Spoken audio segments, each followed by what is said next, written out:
Ang ginawa ng mag-amang ito ay hanggang man ngayon ay hindi pa rin maipaliwanag ng mga investigador. Wala pa rin silang masabi sa kilabot ng kanilang natuklasan. Noong taong 1854, sina Gary at Gary, ama at anak na magkapangalan, ang may-ari ng isang pabrika ng mga puppet sa North Liberty.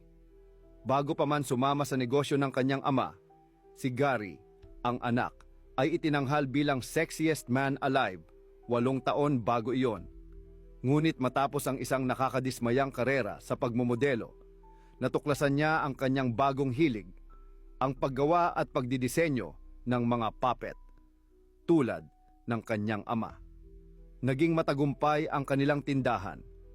Ang mga puppet na kanilang ginagawa ay hindi basta-basta, sobrang detalyado at makatotohanan na parang totoong tao.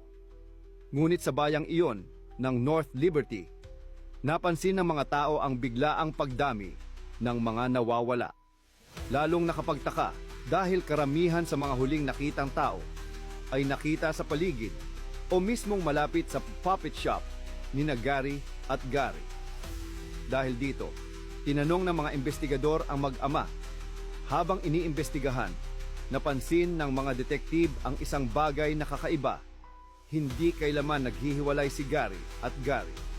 Parang magkakabit, laging magkasama, anuman ang mangyari. Habang sinusuri ang kanilang tindahan, may isang detektib na bumukas ng pinto sa likod na bahagi ng shop. Ngunit pagkabukas pa lamang ng pinto, bigla siyang sumigaw, "Pusasan niyo silang dalawa, ngayon na!" Biglang tumakbo palabas ng pinto si Gary, ang anak. Iniwang nakahandusay ang kanyang ama sa kanyang kandungan. Agad siyang nahuli ng mga investigador. Ngunit nang lumapit sila kay Gary, ang ama, upang pusasan, napansin nilang wala itong buhay. At nang kanilang baliktarin siya para pusasan, doon nila napagtanto ang isang nakakakilabot na katotohanan.